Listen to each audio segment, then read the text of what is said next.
The following is a production of DallasCowboys.com and the Dallas Cowboys Football Club. How about them Cowboys? Yeah! Go Cowboys!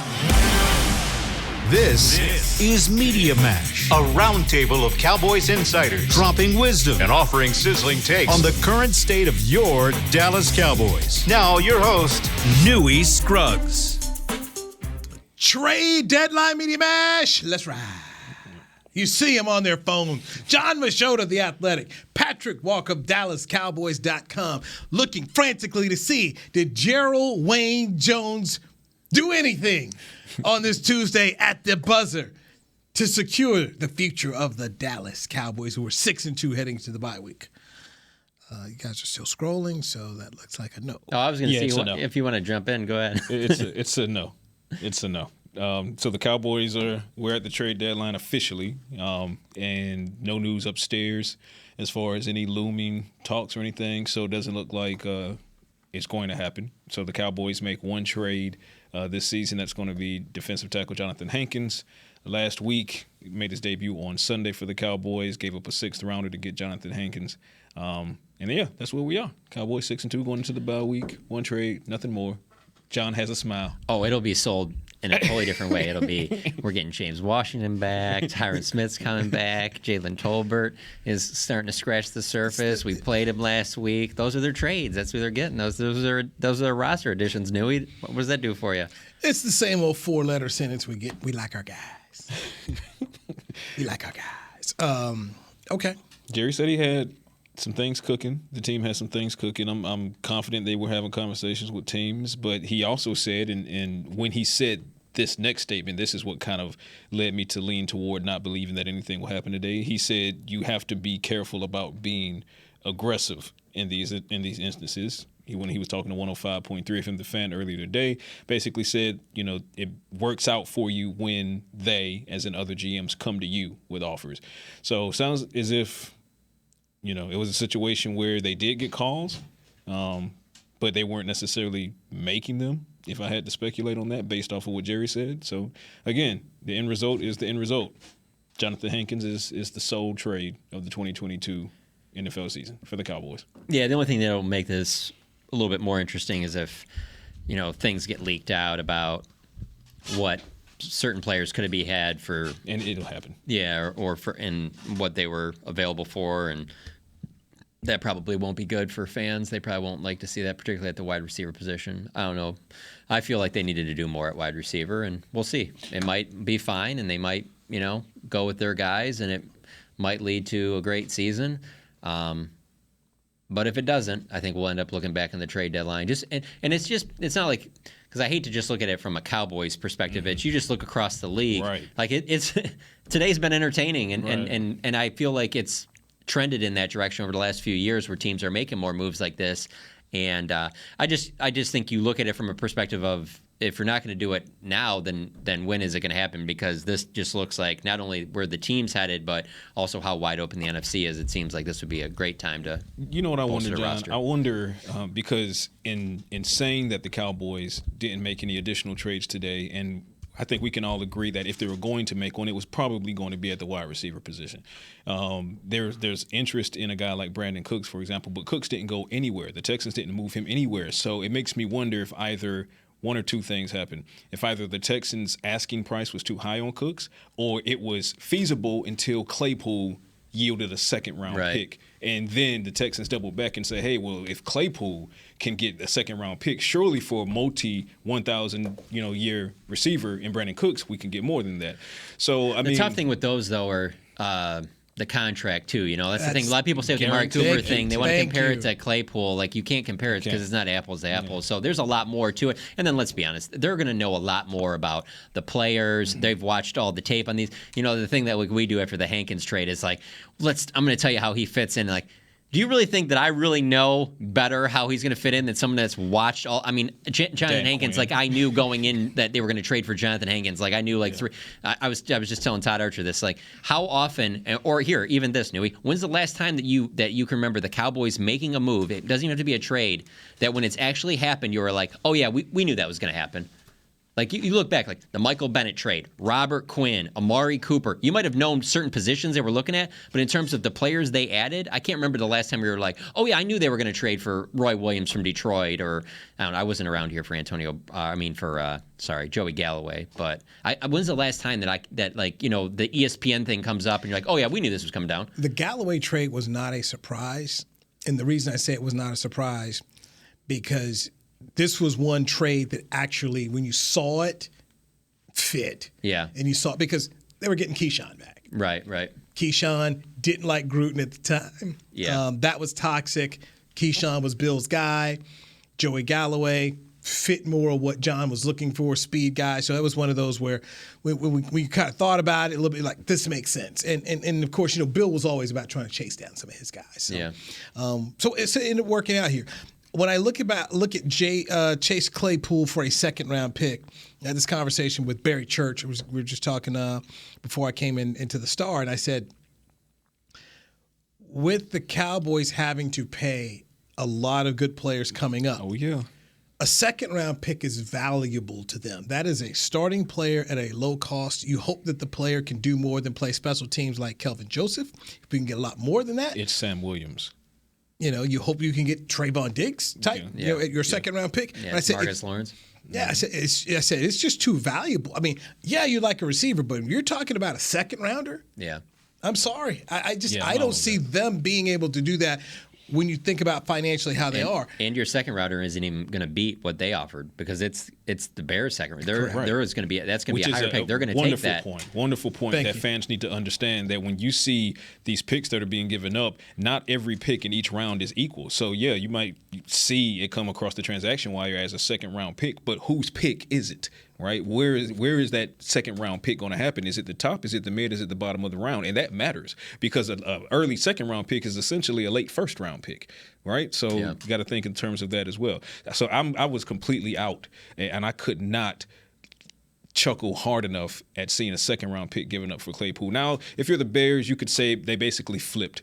What they were able to receive in the trade for Roquan Smith, and that's fair, logistically speaking. But again, from a Cowboys standpoint, to give up a second-round pick when you see what Sam Williams is already doing and potentially could become DeMarcus Lawrence as a former second-round pick, Trayvon Diggs, which is one of those players you're going to have to ante up some money to keep.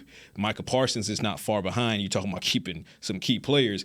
CeeDee Lamb, and for a team Tony that Pollard notoriously drafts well, and I said this last week, that's another level of it, another layer of it, because if you're a team that typically doesn't draft well, then the picks aren't as valuable to you as a team that does draft well. And where are you in terms of your organization? I think so many times people don't understand it. After watching the Bears play this week, and I saw Chase Claypool go there, I'm thinking to myself, if I'm Justin Fields, I'm happy. I need some more weapons. You need some more help. Yeah. And if at some point in time, they have to do the true assessment on, is Fields our guy? Do we get him more help, and does that help him?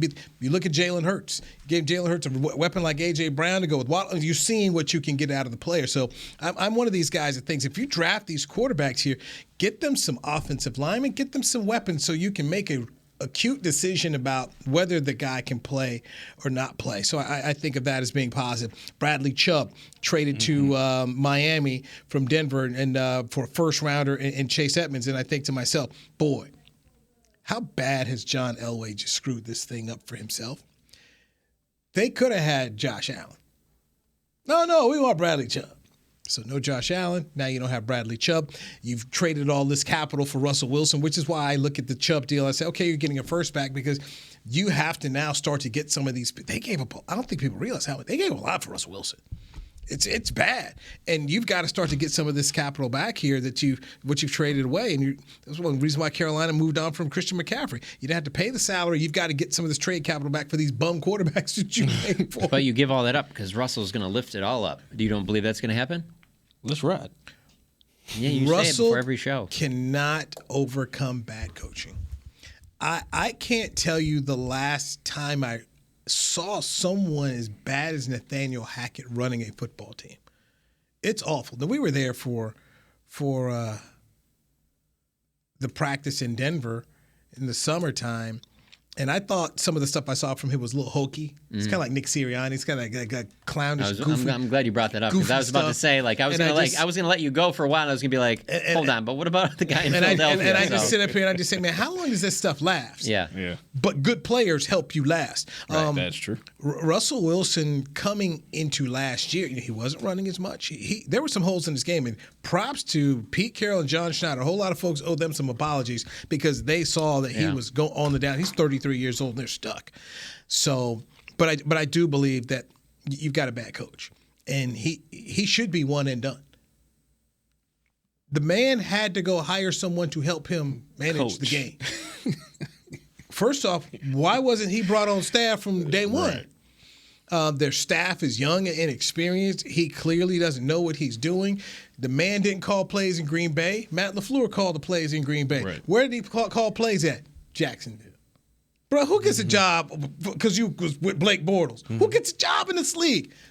That guy.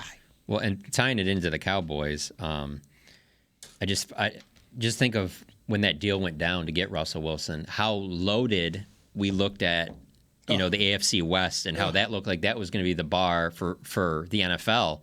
And obviously Vegas has been a disaster. And Denver obviously has been a disaster. And then you look at the NFC East, like no one would have said at that time, oh, no, wait, the NFC East is going to be – and the NFC East there's not a team that even has a losing record, So, wait, is that right? Correct. That's right. Washington's Commanders 4-4. That's right. They are 4-4. They were the ones I was like, wait, are they 3-4? Yeah, they beat the That's Colts. right. Yeah, just beat the Colts. Which people didn't really want to talk about. At some point in time, the tide will turn. It's cyclical. This is what the National Football League is cyclical. Because I was saying to somebody, hey, I remember one time when Seattle won the division, like 7-9 record. Yeah. And that was that big quick game that we saw Marshawn Lynch jump in the end zone and, grab some peanuts and show the fans. But Skittles. He grabbed everything. But that's how this league works. It is very cyclical. But what we're seeing in Denver cannot last. They have to move on from him. Yeah. You're the Waltons. You've got enough money. They can write a check. But since you've got Russell Wilson here and you've got this investment, you better go find someone in here who can figure out, hey, what does he do best and how to use it? Because this ain't it. This ain't it. And I spin that and I go back into Mike McCarthy, who, by the way, used to babysit young Nathaniel Hackett back in the day. Give Mike a lot of credit for this team being 6-2 and keeping this ship afloat. Yeah. Because I didn't see it happening after Dak Prescott went down and it was a 19-3 game against Tampa Bay, and all the credit in the world to Mike, because what's happened in my mind, people saying his job was in jeopardy. Sean Payton go take it. Lose your quarterback. I mean, he's props off. McCarthy has gone from hearing all offseason, about rumors of Sean Payton and the narrative of, this is a lame duck season for him. And they, the team trades away Amari Cooper and then they release Lyle Collins. And of course, in the moment, a lot of people are saying, well, it looks like they're setting him up to be replaced for Payton. And then the disaster that was week one, which included the loss of Dak Prescott. And a lot of people are like, here we go. Fast forward to the bye week. And I don't even think it's arguable that McCarthy should be in the conversation for head coach of the year. Like, he's a candidate for head coach of the year. Not going to happen. I didn't say he'd win. Yeah. I said he's in the conversation. Justifiably speaking. I mean, he backup quarterback comes in Cooper Rush, goes 4-1, keeps the Cowboys more than afloat. Dak Prescott, he comes back and looks like he's finding his chemistry now with the offense. You're not crazy for saying it, but you got Dayball in New York, so you already know what you know. I didn't say he'd win. And then I look at the conversation. Right. I look at Pete Carroll. Yeah, I looked at the odds earlier today. He's like 6th or 7th. Yeah, I look at Pete Carroll. Yeah. And where that's gone here. The Jets with Saleh. I mean, I just think because so much is about your team was so bad the year before and where you're at now that a guy like McCarthy because he was 12-5 last season. Right. Even though you're saying, hey, you lost your star left tackle, you lost your franchise quarterback, lost your running back, lost your 2 safeties, lost your tight. They just will not count. It just won't. I mean, Belichick can't win Coach of the Year to save his life.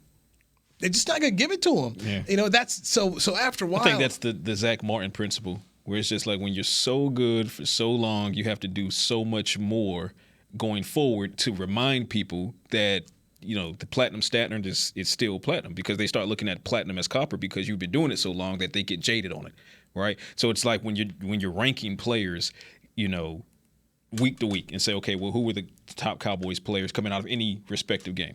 99.9% of the time, Zach Martin should be on that list. But people, when you're having conversations with people about it, they tend to forget Zach because, he did what Zach Martin does. Well, that's not fair. Your bar is you. Right. So it's like that's not fair. Your bar is your own. Your bar is your own greatness. Right. And then so he's Kevin 8th right now. It's Nick Sirianni is 1, Brian Dable. These are the Vegas odds. Brian Dable's 2, Kevin O'Connell, Pete Carroll, Robert Saleh, Sean McDermott. I like Saleh a lot for that. Mike McDaniel. And McConnell was the other one I was just about to mention. You talk about turning teams around. I like Saleh a lot for the conversation we're talking about. I mean, imagine if the guy had a quarterback. Imagine the guy. You said though at the beginning the Sean Payton stuff. I'm as much as I hate to bring this up because we all hate even discussing it, but it comes all right back if they lose in the first round of the playoffs. It comes all. I mean, it doesn't matter how good. And I'm not saying in here it comes back. I'm just saying that that's going to be. Jets might have a quarterback next season if they can, get Cooper Rush and. Rush, Lamar Jackson. Yeah, just throw the whole bag at Cooper Rush and give the Cowboys a third-round comp pick. I think Denver would be willing to trade Russell Wilson. John with a huge smile. That would be wild. I'm telling you, that would be Jets wild. Throw a huge bag at Cooper Rush. Hey, look, in this day, if third-round comp. Who's that guy that replaced Russell Wilson at NC State? That's a good question. Glennon. I don't remember. Mike Glennon. If Mike Glennon can go get a starting job from the Bears in a bag, even though they drafted Trubisky like 2 weeks later, but still, yes. But don't you think that would be a situation for Cooper Rush where he would go to a team where, we're going to draft somebody, but you be the guy right now until we bring – I mean, that seems like if a team was offering him money, I would feel like that would be their plan. Like, you be our starter right now – but, hey, just to give you a heads up, we're drafting somebody, if not in the first round, in the second round, So the scenario I gave, Heckma Harrison and Barry Church didn't like. I said, wherever Dan Quinn goes, he probably takes him with him. I said, let's say Dan goes up to Indianapolis. Yeah. I can see him taking a Cooper Rush with him. I don't think Indianapolis, though, can afford to do the veteran quarterback thing anymore. I just think that they've taken so many swings that I don't think Jim Irsay will stand for that. I think he's drafting somebody. But based on what you said. Yeah. You draft somebody still. I think it's a situation where you're trying to cover both bases. Here we have a young guy here, we got a veteran here. Yeah. That's what you should be doing here. So that's how I see this thing working out. Come back to when the Giants had Kurt Warner and they also had Eli Manning. So that kind of situation. So that can work there as well. So hey, we got to get a break in. We're late. Let's get a break in here with John Machota, and we've got Patrik Walker, DallasCowboys.com. I'm Newy Scruggs. Media Match right here on DallasCowboys.com radio. Todd thought it would be secure to jog in the cheetah savanna. Todd believed the big cat repellent he bought online was reliable. And now, Todd is trying to be faster than this cheetah that can run 80 miles per hour. But the good news is, Todd has AT&T 5G that is fast, reliable, and secure. And he learned the best thing to do is stop running and toss her the backpack with the beef stew. AT&T 5G. Fast, reliable, secure. It's not complicated. 5G requires compatible plan and device. 5G may not be available in your area. See att.com/5G for you for details. What do you call a group of grown men and women with their faces painted silver and blue who get together every week to share a 3-hour-long ritual of jumping, singing, and toasting Miller Lite and 10-gallon hats while yelling, "How about them Cowboys?" You call it Miller Time in Dallas. Here's to the Cowboys. Here's to the original light beer. It's Miller Time. Celebrate responsibly. 2021 Miller Brewing Company, Fort Worth, Texas. When you build, you start with the foundation. And home ownership is a foundation of a stable future. The Bank of America Community Home Ownership Commitment has helped over 34,000 people lay the groundwork so far, with up to $10,000 towards your down payment or 3% of the purchase price, whichever is less. The satisfaction of owning your own place can become a reality. Visit bankofamerica.com/homeowner to learn more. What would you like the power to do? Bank of America N.A. Equal Housing Lender. Credit and collateral is subject to approval. Restrictions apply. This is not a commitment to lend. The season is finally here. For months, we've been gearing up to win. Now it's time for the team that performs on any field. United Ag and Turf. With John Deere zero turns for mowing, compact tractors for loading, mini excavators for digging, Gator utility vehicles for hauling, implements for grading, hay tools for baling. United Ag and Turf. For winning. The official Ag and Turf equipment supplier of the Dallas Cowboys. Visit UnitedAgAndTurf.com for more. Back to Media Mash. Media Mash All right, Cowboys heading into the bye week at 6-2. Let's talk about it with Patrik Walker, DallasCowboys.com, Kevin Gray, 105.3 The Fan, and John Machota of The Athletic. Cowboys at the trade deadline don't do anything at all. So just in case you're wondering here, trade deadline ended 20 minutes ago. Cowboys no trade. So off week, then it is off to Green Bay, Wisconsin, Lambeau Field. Mike McCarthy said, I'm not talking about that this week. Not talking about it. I'm going up to this one. I'm looking forward to it. I'm looking forward to it because at the start of the season, I was like, I don't know if they can win this game. Now I'm like, hey, you're a favorite in this. They will be favored going into Lambeau Field, Patrik. Absolutely. And I think we all felt the same way collectively when you looked at the schedule ahead of the year actually starting. And you said, well, Aaron Rodgers, Green Bay, if nothing, it's the demon.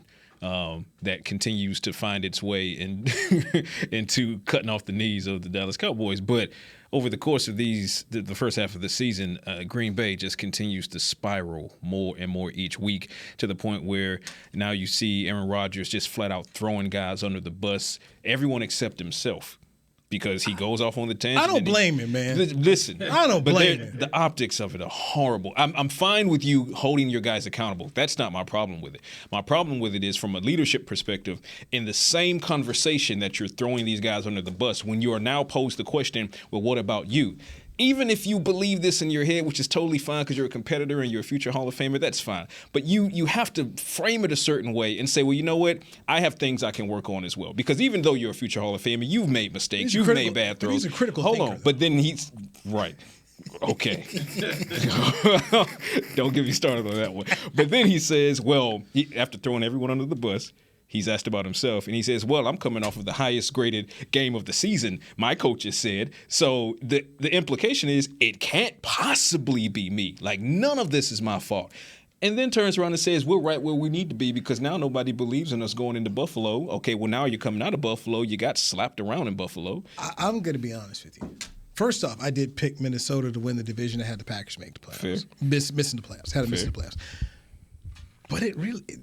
You give this dude a good roster, he's going to go out here and ball and win some games. Who, Aaron? Games, yeah. Okay, Aaron Rodgers. Look. I thought elite quarterbacks were supposed to make toilet bowls in the Super Bowls. I thought you were supposed to make everybody around you better. You got the toilet bowl. Okay, and he's supposed to be the balloter of all ballots. I'm sorry, even the man. You get what I'm. I get what you're saying. I get what you're saying, man. People need to keep the energy, is what I'm saying. But just. Oh, I'll keep it. Yes. All day long. He's the man, seriously. If you put him on the right team. I mean, I've watched this. I mean, literally, the Packers, it lines up perfectly from when the Cowboys fell off from winning their Super Bowls. From that time until now, the Packers have been, arguably the best team in the NFL. Right. Every single – now, of course, it's crazy that you bookend Brett Favre to Aaron Rodgers, but – the receivers they've given him are just terrible. Here's my point, because I'm being facetious. And that's me throwing shade at those who don't really understand the nature of the game. And there's an event horizon that says the better you are, the more likely it is you'll elevate the talent around you as far as if you're the quarterback. But there's an event horizon that says no matter how good you are, if your talent is nowhere near commensurate with how good you are, you're going to be exactly where the Packers are right now, which is spiraling down the porcelain bowl. That's the reality of it. Yeah, the general manager, Brian Gutekunst, you should be fired for the many bad moves he's made.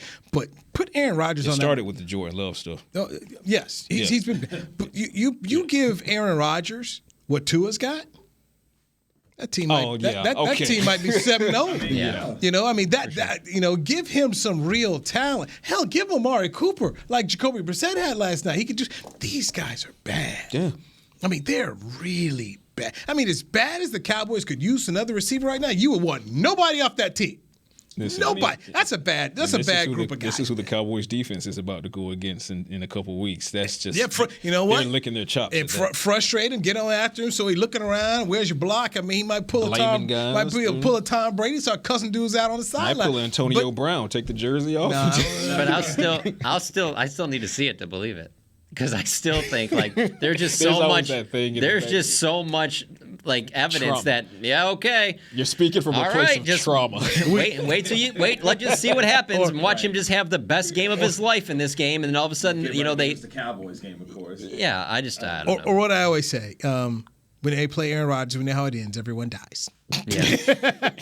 Yeah, that movie ends. Everyone dies at the end. Kevin, hit your mic over there, man. Is that what's happening? Is that what's happening? It sounds like your mic's not on there. Got it? Is it? Go. Talk, man. Talk. Talk 1 2 1 2. 1 2 1 2. No. Hit another button there. Another button. Just hit buttons. Yeah, just hit buttons and keep talking. What? Nope. No. Okay. No. I don't know. Talk loud enough and maybe we'll pick it up. Team player. Thanks. We'll get it fixed. But back to McCarthy, going back here, you know this means the world, especially McCarthy? against Aaron Rodgers, because Aaron Rodgers had no love for him on the way out. They was not good, to say the least. It was not good. And Rob Davis as well. I mean, keep in mind, Rob Davis is in that equation as well. And look, let's be honest. They were right. The reason they were right, because they won without him. Yeah, it was funny today. Scott McCurley, the linebackers coach who was with them, and he was one of the guys that, worked with McCarthy in the barn when he had his time off and that. He even said, when do you think it'll hit Mike?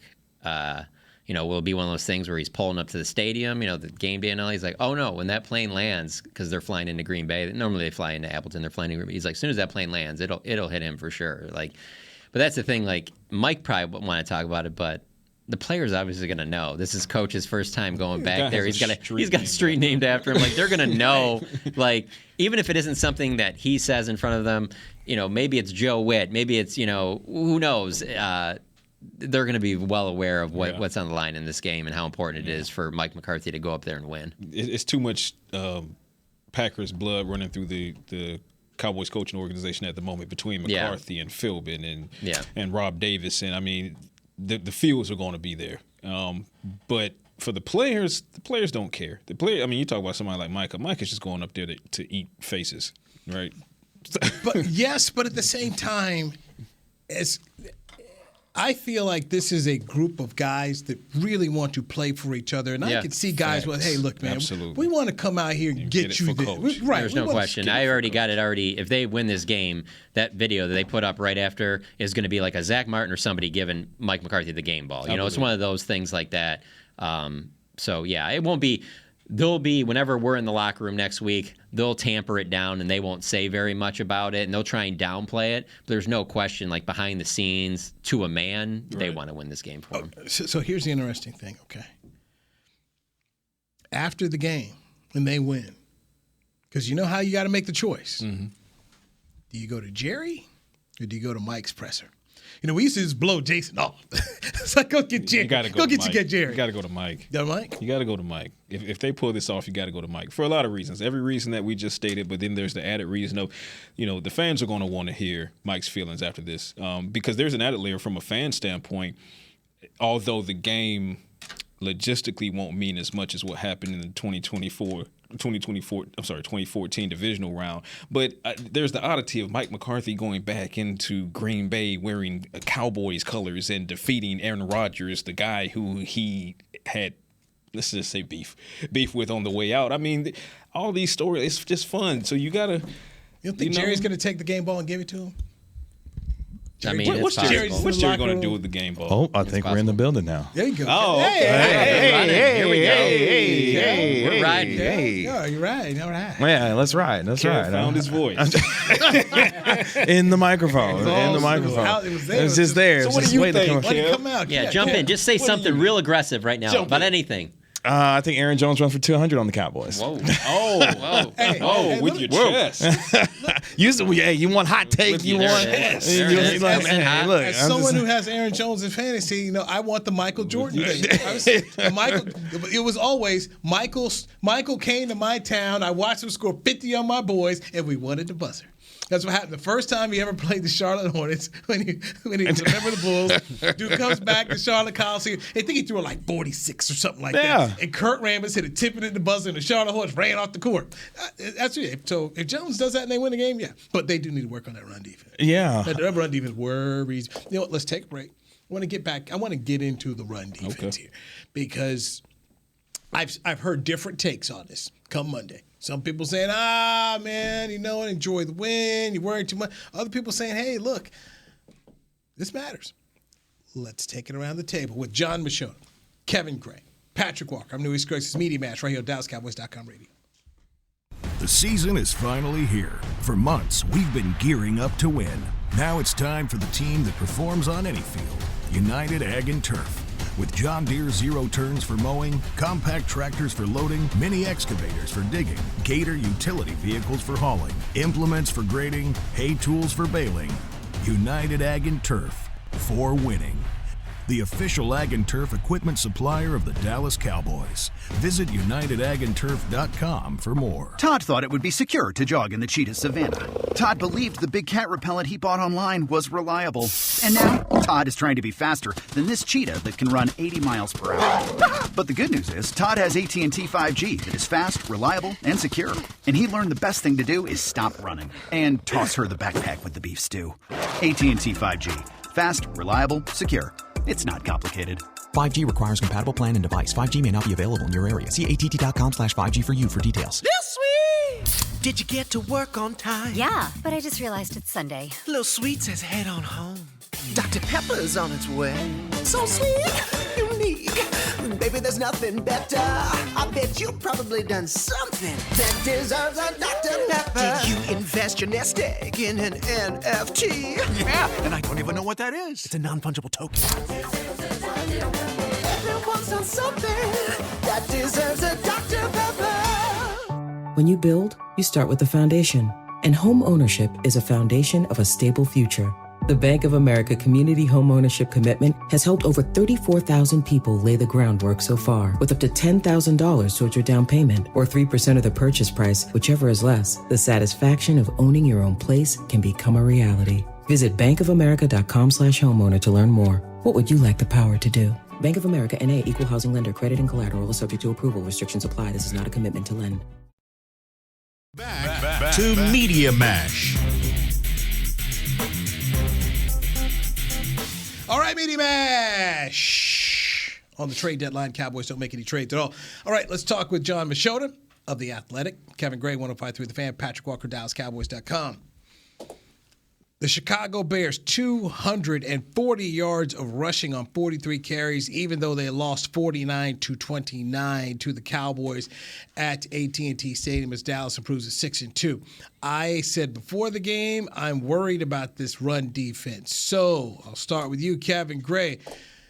Am I crazy? Am I making too much of it? Should I just be happy with the dub? You tell me. It's weird because Chicago ran for over 240 yards in the game, just like they did on Monday night against the Patriots.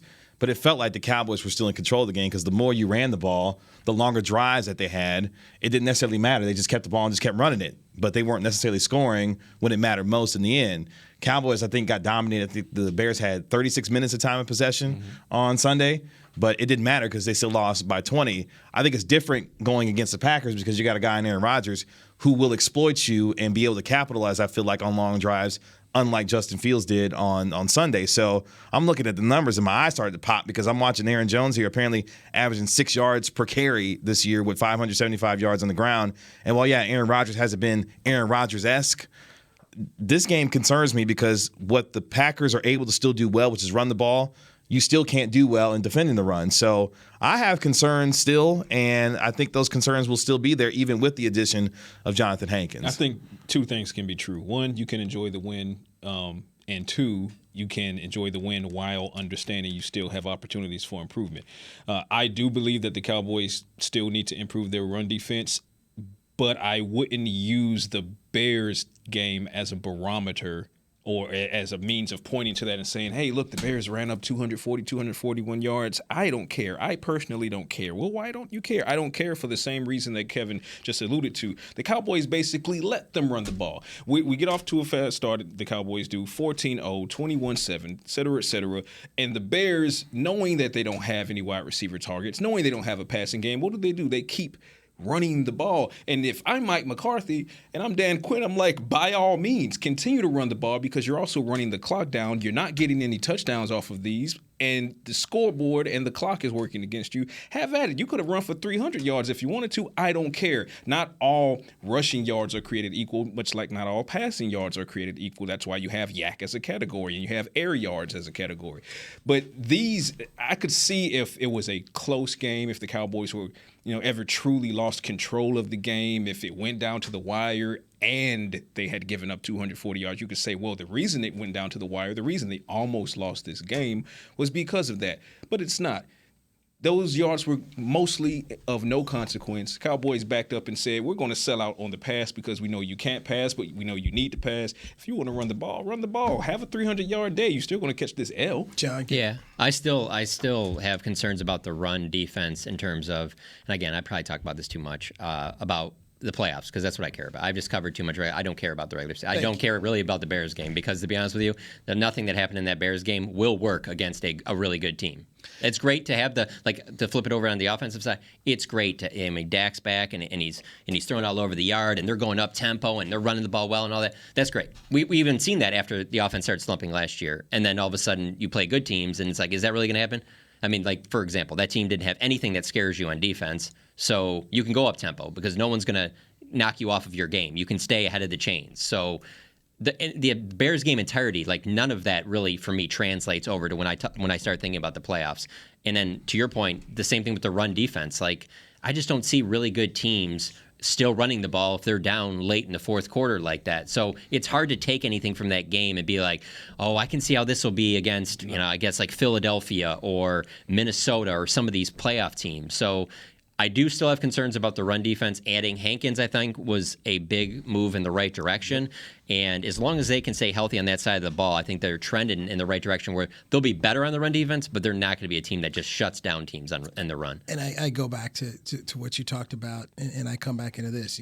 240 yards concerns me because this is not going to cut it in the playoffs. I don't expect a team to run for 240 yards on it, but just at some point in time, you're going to have to when you face Minnesota this year, when you face Tennessee this year, you're going to go down the stretch and face some teams that can run the ball. I'd like to see this thing improve. I go back to Tony Dungy's Super Bowl team.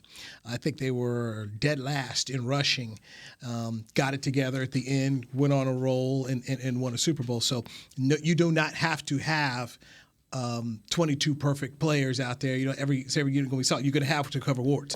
Lord knows the Rams' offensive line, I thought last year was shaky. They just went to the Super Bowl to face a team that had a worse offensive, shakier line than them. Yeah. And it ended up being their undoing. So you can mask some warts and get yourself far in the playoffs. I'm glad you brought that up with those other teams, because you think about who, again, me going back to the playoffs here, you possibly get. You think that the Vikings are going to beat the Cowboys in the playoffs because Kirk Cousins is throwing the ball all over the yard? There's no way that's happening. Not with this pass defense. Philadelphia, they're going to want to run the football against the Cowboys. The Giants are going to want to run the football. They're not going to be expecting Daniel Jones to win games against them. San Francisco, Atlanta, those teams are going to want to run the ball against the Cowboys. So you're going to have to do something to stop the run. Their quarterbacks are not going to beat this pass defense. They're just not. And I think more so for me, it's not necessarily just the rushing yards themselves and what we've seen. It's about the disposition and what teams feel like they could do against you. San Francisco walked in this building and knew that they could run the football and out-physical you and punish you, and they did so repeatedly. That's what I get concerned with as we get deeper into the seasons, that teams like San Francisco, Minnesota, who have a disposition that they want to play physical football, that they feel like they can go wherever it is in your own building or at their own building and punk you out and win football games by just simply running the football and not even giving Dak Prescott and this offense a chance to be able to be on the field as much as they want to. That's what concerns me, is what the attitude may say about their inability to stop the run, in my mind. Well, these are some of the great questions as we look at the almost halfway point for the Cowboys. They got a lot of positives. That's the only real thing I point to and say, boy, that's a concern for me. And considering all the injuries they've been through, I go once again back to these coaches, the job they've done. Lunda Wells with the tight ends, Joe Philbin with the running backs, what Al Harris and Joe Witt have been able to do with the defensive backfield. There's so many different things that have been moving parts for this team. For George Edwards and Dan Quinn continuing to figure out how to unleash Micah Parsons to play his best football. Leighton Vander Esch just having a nice season. I wondered what they would get out of him. So there's a lot of positives for a team that after the first week of the season, I'm telling you right now, I'm like, this is not going to be a fun year. It's got funny some because breaking news as well, by the way. Okay. Sidebar: the Cowboys have now waived Tristan Hill. Wow. So likely tried to trade him. Probably didn't happen at the deadline. That has now been confirmed. Saw a report out there. Just sent a text upstairs to see if we can get that confirmed. It has been confirmed. So Tristan Hill has been waived by the Cowboys, and it'll be interesting because he should be, if I'm not mistaken, he's not vested, so he's going to be subject to waivers. If I'm correct, so there will be a chance for a team to claim him. I know that changes after the trade deadline, so. Now that we're after the trade deadline, everyone's subject to waivers now, technically. So yeah, and it also answers a lot of questions that anybody would have had about Neville Gallimore. Absolutely does. Because that was the thing 2 weeks ago. It was, Mike McCarthy said, coach's decision, Neville Gallimore or Tristan Hill, and they went with Tristan Hill. And then this week against the Bears, Tristan Hill was inactive. Neville Gallimore was up, played a lot. So it's pretty clear that Neville Gallimore was not going to be going anywhere, but also because when that Hankins deal happened, there were some people that probably thought, this looks like dots. And it was but they're different players. Yeah, and it was never Hankins versus Gallimore because, like you said, different roles, different players, different homework assignments. So, and Gallimore, once he was completely healthy, he had the wrist issue that kind of cropped up right ahead of the Lions game. That ended up giving Tristan Hill the nod, but Gallimore was active against the Bears, and I don't know exactly how this works, but I think this also might have some impact on Basham.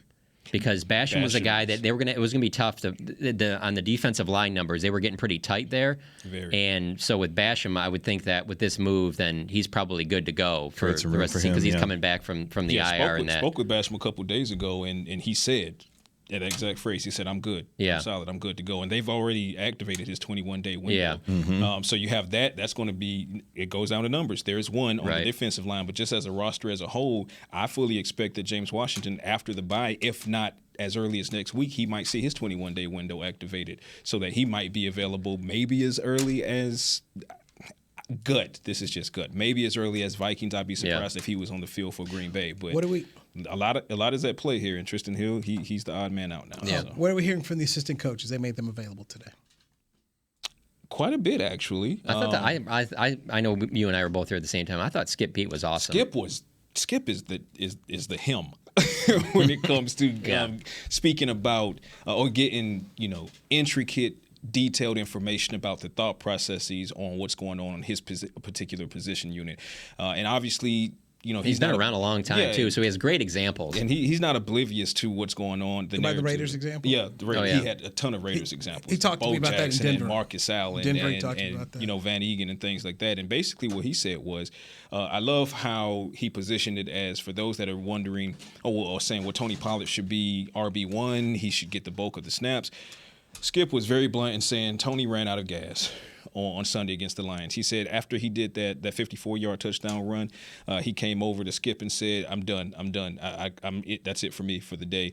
And he equated Tony Pollard to a race car, in that race car is going to be fast, it's going to give you what you need, but it's going to run out of fuel much quicker than an expensive luxury sedan that can keep going and keep going and keep going. And the latter is what he equated to Ezekiel Elliott being. And he said you need both. He said, I'm accustomed to having both. He said Al Davis taught him this in his time with the Raiders when they were out in Oakland. He had both, like 2 or 3 different running back tandems. His first stint with the Cowboys in the Wade Phillips and Jason Garrett era, he talked about Felix Jones and Marion Barber, and Julius Jones and Marion Barber, and then Felix and DeMarco, et cetera, et cetera.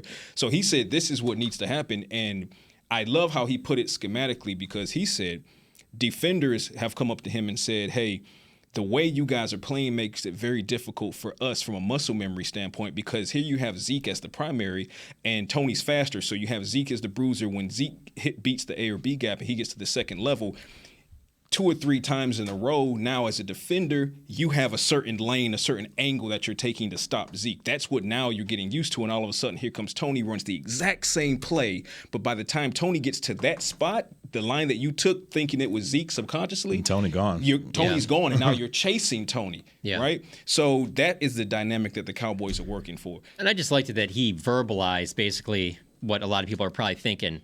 you're just Tony Pollard's not going to get 20 snaps, and he keeps saying or 20 carries, I should say. Zeke ain't getting 20 these days. Right. That's become. But even if 30 was it, if not a little stretch. Right. For but it's could he go back out there and get 3 or 4 more yards on a carry? Yeah, of course he could. But do you want those 40 yarders? You want those 50 yarders? Yeah. You want to keep him fresh to get that. The other one that stood out to me.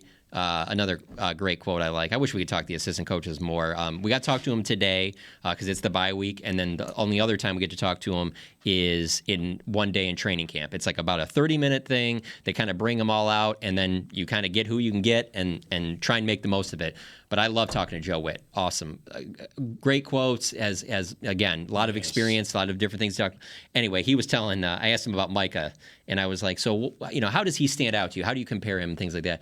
And he's good friends with Ryan Clark and Charles Woodson. He said that he's told them that he really believes Micah could be a starting safety, linebacker, defensive lineman, and be as good as anybody in the league at any of those positions. And even he said that Charles Woodson and Ryan Clark both were like, come on, Joe, let's be serious. He's like, no. He goes, I think he could even play any position on offense outside of quarterback. And he goes, I don't normally say it about guys, but he's like, really, that's where Micah Parsons is at. Just talking to, whether you're talking to McCurley or you're talking to George Edwards or Joe Witt, all these defensive coaches, they do not think that we've seen the best of Micah Parsons. That there's still plenty that he can continue to do, and there's just a variety of things that they continue to do with him. And I don't know. So almost a year and a half into this, give me a comp, player you've seen play, a comp for Micah Parsons that is not Lawrence Taylor.